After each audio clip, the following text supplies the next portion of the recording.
Commençons.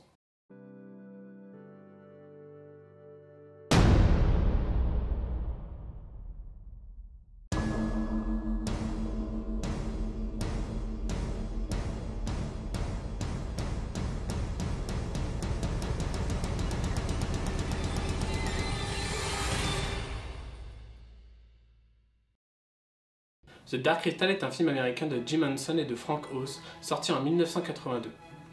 Ces deux noms ne vous disent peut-être rien, pourtant les deux hommes sont bien connus outre-Atlantique. Mais pourquoi donc, me demanderez-vous? Eh bien parce qu'ils sont marionnettistes.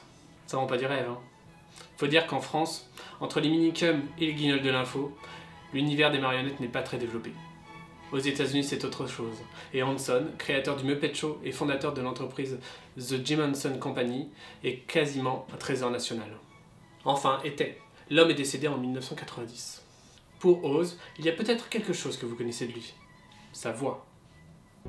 I'm not afraid. You will be. You will be. Henson et Oz sont donc des sommités dans leur domaine, et quand il leur prend l'idée de réaliser un film d'animation, ça donne ça.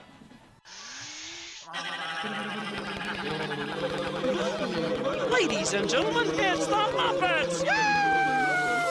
Oh là là, non, mais alors pas du tout. On recommence. Ça donne ça.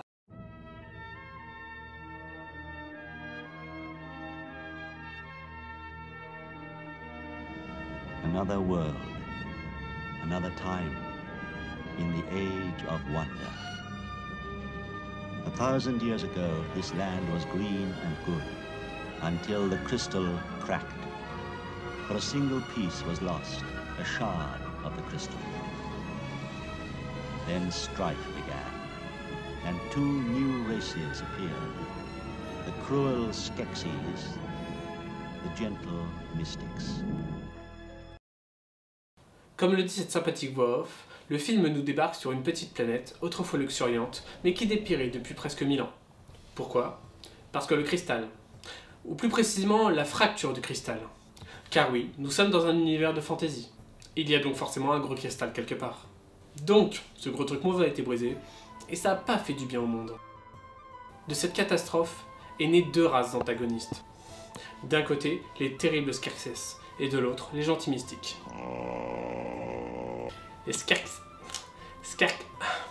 Les Skeks... On va les appeler les piafs. Donc, les piafs ont pris le contrôle du cristal pour jouir de son pouvoir et ainsi dominer le monde. Of course! Alors que de leur côté, les mystiques ont préféré se carapater et fuir dans une vallée éloignée. Tout pourrait aller comme sur le meilleur des mondes pour les piafs s'il n'y avait la prophétie. Car oui, univers de fantasy, donc prophétie. Faut suivre un peu. Cette dernière révélant que...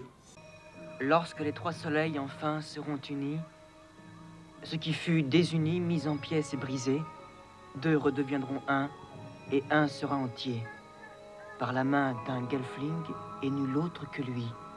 Bien, cette présentation nous dresse l'image d'un monde de fantasy classique, presque caricatural. Des méchants babots, des gentils proches de la nature, un jeune héros ignorant, et une quête prophétisée de longue date. Le détail intéressant du film aurait pu être l'absence totale d'humains, mais notre proximité physique avec les Gelflings nous conduira inexorablement à nous identifier à eux. Revenons au film. Après l'intro, nous sommes introduits aux Skeksis, des êtres au corps rude et difforme et à l'esprit maléfique. Après 1000 ans de règne, ces charmantes bestioles sont au bord de l'extinction, et la mort prochaine de leur empereur ne va pas améliorer la situation. En parallèle, les mystiques sont également en voie d'extinction. Nous rencontrons alors Jen, le dernier des Gelflings. Parce que oui, les piafs ne font pas dans la dentelle et ont exterminé l'ensemble des Gelflings.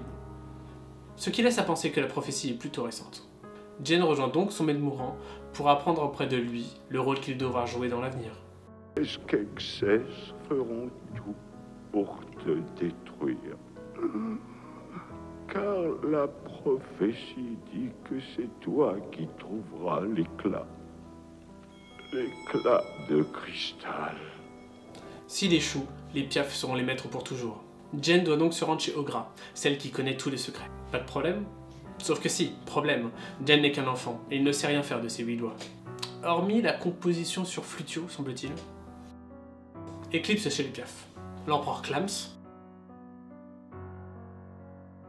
Retour chez les mystiques, où au même moment, le vieux maître casse aussi sa pipe.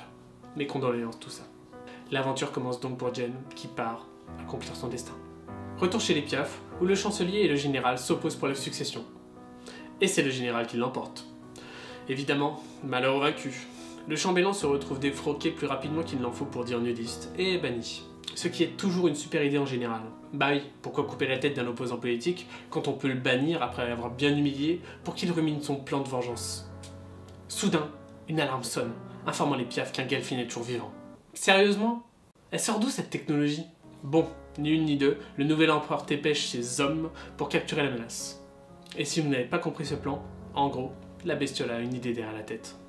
Jen crapaute et finit par rencontrer Ogra. Les deux sympathisent et se rendent chez elle, où nous sommes introduits au décor qui me fait le plus rêver.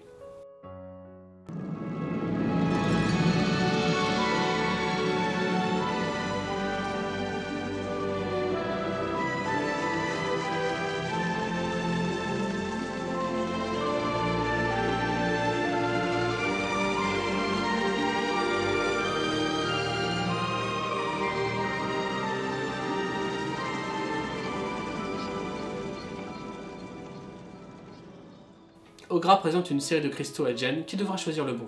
Mais comment? Il ne sait pas, mais est brutalement pris d'une fulgurance intellectuelle. Il se met à jouer de son flutio, et comme par magie, le bon cristal s'illumine.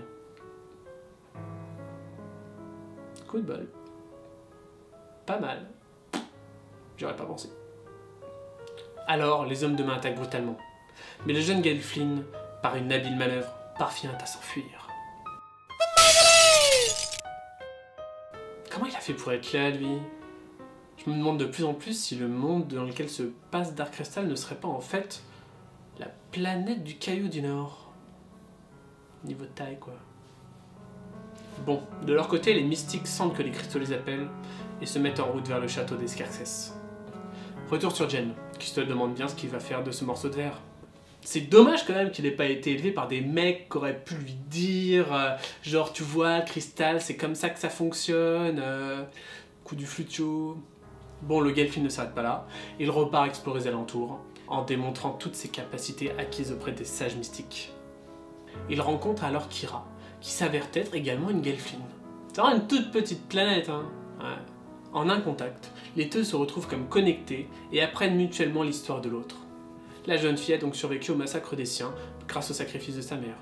Par la suite, elle a été élevée par des podlings, de petits êtres bien sympathiques. Des êtres bien meilleurs pédagogues que les mystiques selon moi, car grâce à eux, la jeune fille a pu apprendre à parler aux animaux. Oh, cette bestiole, elle me colle les niquets de sa mère. Retour chez nos amis Piaf, en plein repas. Très jolie scène, belle exposition. Ensuite, les Garcings reviennent. Pas avec Jen, mais avec Ogra. Elle s'énerve. Elle insulte. Elle fout le bordel. Les Piaf se vexent et envoient leur chauve-souris de cristal à la recherche du Gelfling. Et vous savez quoi? Eh ben ça marche super bien, et les Gelflings sont découverts. Pourquoi ils ont pas fait ça depuis le début? De leur côté, Jen et Kira arrivent chez les podlings, qui font la fête. Mais c'est alors que les Garcings débarquent. Les bousiers géants manquent de capturer les deux jeunes, mais l'ex-chambellan intervient pour les sauver. La nuit passe, et Jen et Kira se réveillent près d'une antique cité Gelfling en ruine. Là, ils en apprennent un peu plus sur la prophétie, mais l'ex-chambellan arrive brutalement. Il se présente comme un ami, mais Kira n'a pas confiance, et les deux jeunes s'enfuient. Au moins, les deux pensent savoir quoi faire désormais, et prennent la direction du château des Piaf, à dos des chassiers des vents. Nous passons alors de la nature luxuriante au laboratoire de l'horreur du Scarcès scientifique. Ce dernier tente d'extraire l'essence de vie d'un pauvre podling sous forme d'une potion que l'empereur utilise pour rajeunir. Mais la potion semble moins efficace que lorsqu'elle était faite à base de Gelfling. C'est glauque, non? C'est glauque. Jen et Kira arrivent au château au même moment que les Garcings qui les avaient précédemment attaqués. Voyant les siens prisonniers, la jeune fille s'élance pour les libérer. Malheureusement, c'est un échec, mais les deux jeunes parviennent à fuir en sautant d'une falaise, nous dévoilant par la même occasion que les Gelflings femelles disposent d'elles. C'était fait en fait. Les deux pénètrent donc dans le château par les souterrains, suivis de près par l'ex-chambellan, qui ne tarde pas à se présenter. Ce dernier se montrant un poil trop enthousiaste, Jen le blesse à la main, blessure qui semble également impacter un mystique. Le chambellan, pas très joasse, provoque alors un éboulement sur le Gelfling. Il capture Kira et vient l'amener devant l'empereur, qui pour le remercier de cette capture, le rétablit dans ses fonctions. En fait, il a juste donné la gamine au mec. Il veut pas lui piquer sa place, quoi. Il veut juste retrouver la sienne. Je suis déçu. Et dans les faits, l'empereur, il lui doit rien.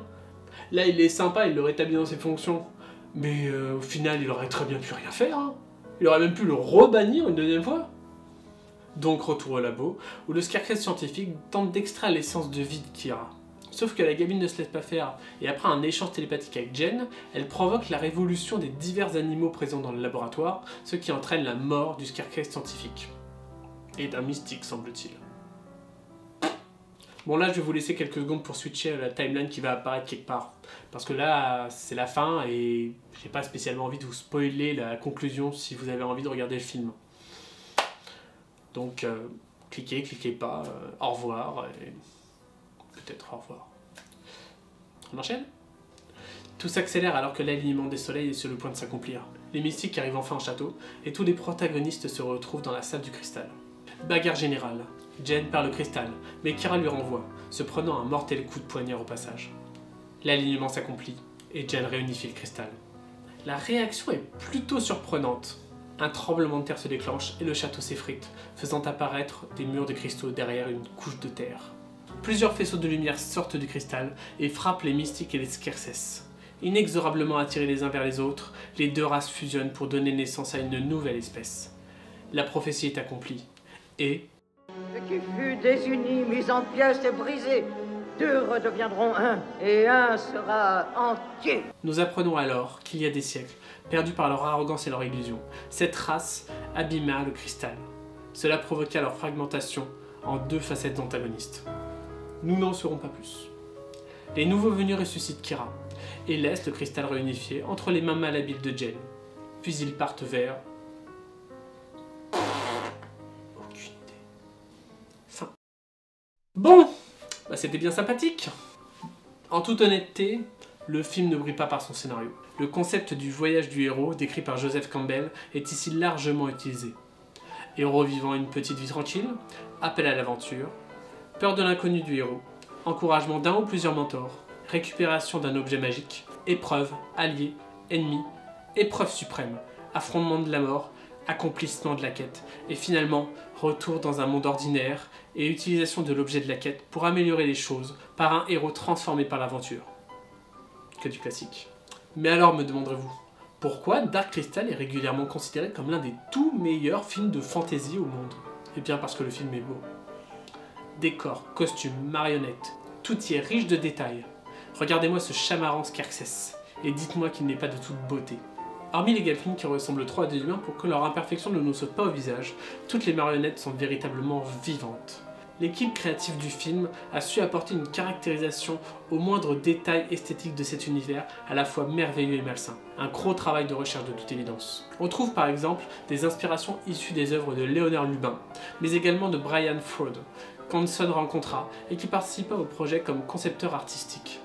Toutes ces recherches conduirent Hanson à dire « Nous avons travaillé sur toutes sortes de choses en amont. Nous avions des cartes des paysages, la couleur des différents types d'animaux et de plantes qui y vivaient. Très peu de cela se retrouve dans le film, mais nous devions connaître tout ça pour croire en ce monde.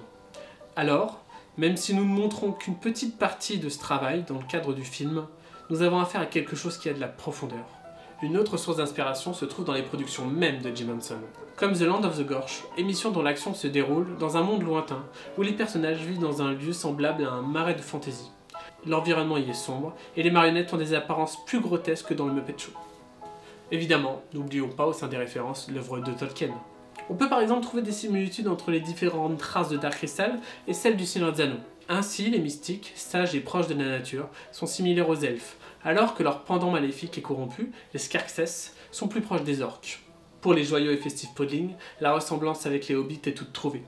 Ogra, sage et millénaire, peut être liée aux Ents, bien qu'elle s'associerait plus à des figures classiques de la mythologie grecque, rapport à son œil unique. Les Gelflings, que nous associerions plus à des elfes ou à des fées, sont en fait proches des humains de par leur cité antique et leur civilisation disparue.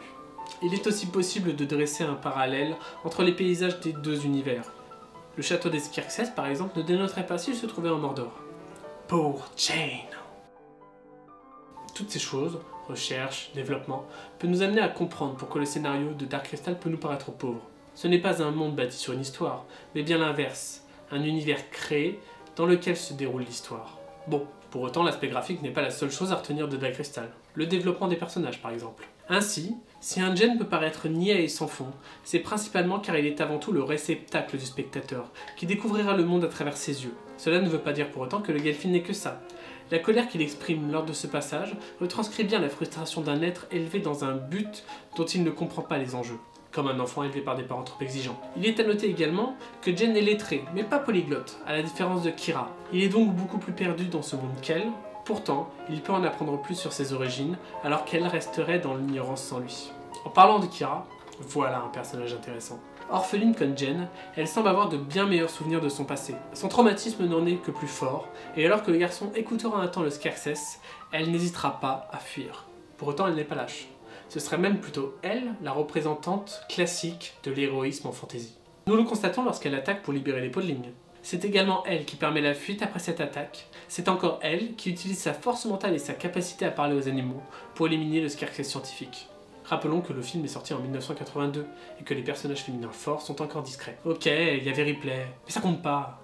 C'est pas de l'animation. Hypocrisie. Pardon. Il y avait aussi Leia, mais la princesse du premier film reste une demoiselle en détresse. Hypocrisie. Pardon. Pour avoir un personnage féminin réellement fort dans l'animation, il nous faudra attendre le Major de Ghost in the Shell en 1995. Autre personnage fort, Ogra. Sûrement le personnage le plus étrange, elle est la gardienne des secrets. C'est une personnalité qui n'hésite pas à s'opposer aux Skeksis et à copieusement les insulter. C'est une astrologue mathématicienne qui habite un observatoire ressemblant à un cabinet de curiosité et disposant d'un appareil modélisant l'univers dans lequel se trouvent les protagonistes. Elle est véritablement le personnage du chercheur un peu fou, rôle habituellement tenu, à cette époque, par une figure masculine. Parmi les autres personnages de l'histoire, si les mystiques sont tous physiquement semblables, ce n'est pas le cas des Skeksis, et il serait relativement facile de les différencier les uns des autres. Vêtements, ornements, posture et voix sont autant d'éléments retranscrivant leur personnalité. A noter que comme les mystiques, les Skeksis ne semblent pas disposer de genre ou de sexualité. Nous distinguons uniquement des mimiques associées à leurs rôles respectifs. Le chambellan, conseiller de l'ombre, sera faible et manipulateur, quand l'ex-général et nouvel empereur sera agressif et autoritaire. Les Skeksis sont avant tout des personnifications d'idées et de caractères, et l'utilisation de l'imagerie issue du tableau La Scène de Léonard de Vinci n'est pas anodine. Le peintre recommandant dans ses écrits de retranscrire les figures de sorte à ce que le spectateur lise facilement leurs pensées à travers leurs mouvements. Beaucoup réduisent l'animation à destination première des enfants à de banales histoires sans profondeur. The Dark Crystal est l'exemple type de production prouvant que cette idée est une bêtise. Le film est comme tous les films, l'expression de ses réalisateurs. Et ici, leur volonté de créer un univers se rapprochant le plus possible du réel. Regardez le visage de ce Skeksis. Dans The World of the Dark Crystal, livre bonus apportant des informations sur le film, il est écrit que ce résultat provient d'un mélange de caoutchouc pourri, de nouilles putréfiées et de lubrifiant. Cela décrit à merveille le fond de cette race, dont la civilisation, à leur image, est en pleine décrépitude. Sans vouloir verser dans le nostalgisme, je crois que si en cette heure du tout numérique, des réalisateurs comme J.J. Abrams réintroduisent toujours plus de marionnettes, c'est pour apporter ce grain de réel que le numérique n'arrive toujours pas à pleinement créer. C'est peut-être aussi pour ça qu'à mon sens, Farscape reste l'une des toutes meilleures séries de science-fiction au monde. Et ce malgré l'évolution des techniques. À la date où je rédige cette critique, Dark Crystal a 30 ans. Et bizarrement, il m'est plus facile de me laisser prendre dans cet univers de marionnettes que par un univers numérique comme Avatar, qui me semble d'année en année perdre en merveille. La fantasy et le fantastique. Les définitions relatives à ces deux genres posent problème. L'un est-il un sous-genre de l'autre? L'un est-il l'évolution moderne de l'autre? Les deux concepts sont proches et sont fréquemment confondus. Et vous savez quoi? Eh bien ce n'est pas avec moi que vous trouverez une différenciation nette. Car ce que j'aime, ce sont les histoires du merveilleux, de l'étrange et du fantastique. Point barre. Donc je parlerai d'œuvres issues de ces deux genres. Voire des œuvres qui ne permettent pas de différencier clairement. Démerdez-vous pour choisir quoi et quoi. Je suis Nern, et merci de m'avoir suivi dans cette première chronique. J'espère vous retrouver bientôt pour parler d'œuvres issues de ces genres que j'affectionne particulièrement.